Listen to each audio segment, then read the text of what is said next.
सभी को जय मसीह की इस मॉर्निंग डिवोशन सर्विस में आप सभी का स्वागत करना चाहता हूँ। आइए हम परमेश्वर की महिमा करें, उसके नाम का धन्यवाद करें कि उसने एक नई सुबह हमारे जीवन में जोड़ा है।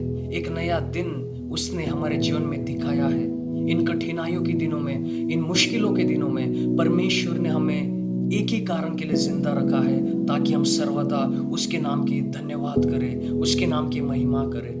परमेश्वर चाहता है कि मेरे लोग इन कठिनाइयों के दिनों में, इन बीमारियों के दिनों में उसके नाम की स्तुति, उसके नाम की आराधना करें। और मैं आप सभी को धन्यवाद देना चाहता हूँ, जितने भी लोग इस सुबह के सेशन में हमारे साथ जुड़े हुए हैं। परमेश्वर आप सभी को आशीष दे। और आगे बढ़ने के पहले आइए हम अपने आंखों को बंद करें, अपने सर को झुकाएं और परमेश्वर की ओर प्रार्थना में निहारे। आइए हम प्रार्थना करें।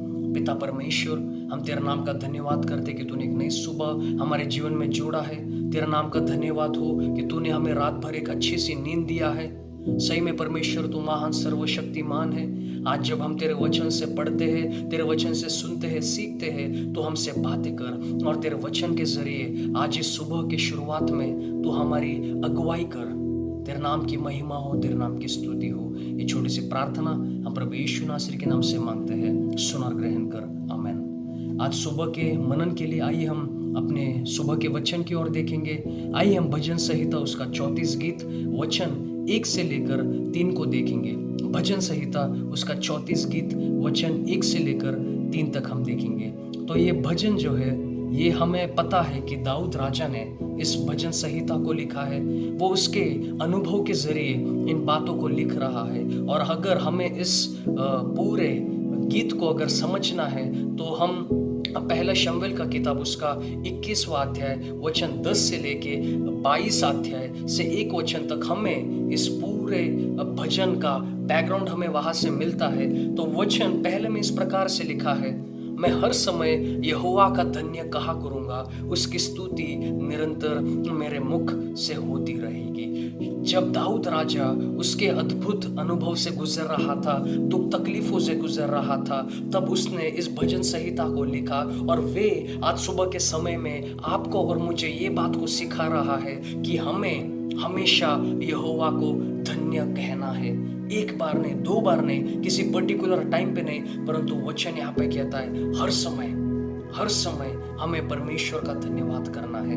कई बार हम परमेश्वर को धन्यवाद देना भूल जाते हैं, परंतु दाऊद राजा ये भजनकार हमें यहाँ पे सिखा रहा है कि हर समय हमें उसका नाम का धन्यवाद करें। और आगे वो कहता है कि उसकी स्तुति निरंतर मेरे मुख से होती रहेगी। हाँ, हम परमेश्वर की स्तुति, उसकी महिमा अब हमारे मन में, हमारे दिल में करते हैं, पर भजनकार हमें ये सिखा रहा है, मुंह खोल के, गीत गा के, प्रार्थना करके, ऊंची आवाज से हमें परमेश्वर का धन्यवाद कब करना है?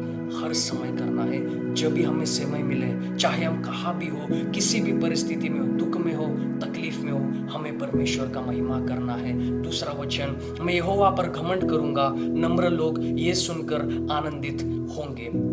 दाऊद राजा का जीवन परमेश्वर के साथ काफी एक अच्छा रिश्ते में था। अलग अलग कामों को उसने परमेश्वर के लिए किया था। वो काफी एक प्रसिद्ध व्यक्ति बन गया था, पर तो भी उसने घमंड खुद पे नहीं किया, खुद को आगे नहीं बढ़ाया, परंतु परमेश्वर के नाम को आगे बढ़ाया। परमेश्वर में वो घमंड करने लगा, ताकि उसके घमंड में भी परमेश्वर की ही महिमा हो।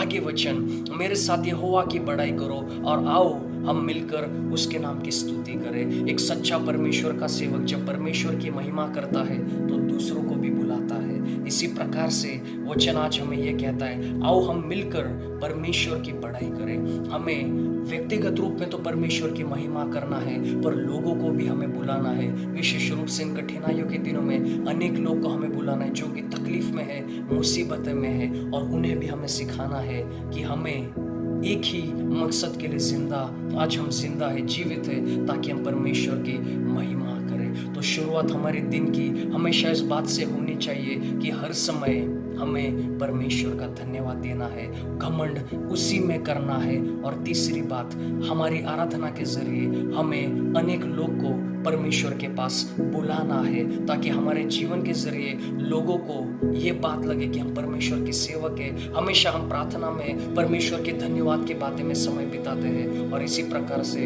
हमें लोगों को भी इसी बात के लिए बुलाना है। आइए हम प्रार्थना करें। पिता परमेश्वर, हम तेरा नाम का धन्यवाद देते कि तूने आज तेरे वचन के जरिए हमें ये बात को सिखाया है कि हमें हरदम मुंह से तेरी महिमा करनी, हर समय दूसरे बात को जो तूने सिखाया है कि हमें घमंड भी तुझ में करना है, तो हमें हमेशा एक नम्र व्यक्ति बना, ये हमारी दुआ है। और तीसरी बात, हमारे जीवन के जरिए, हमारे आराधना के जरिए हमें अनेक लोग को भी तेरी महिमा के लिए बुलाना है। धन्यवाद कि तूने हमसे बातें की। इस छोटी सी प्रार्थना हम प्रभु यीशु नासरी के नाम से मांगते, सुन और ग्रहण कर। सभी को जय मसीह की। प्रभु आप सभी को आशीष दे।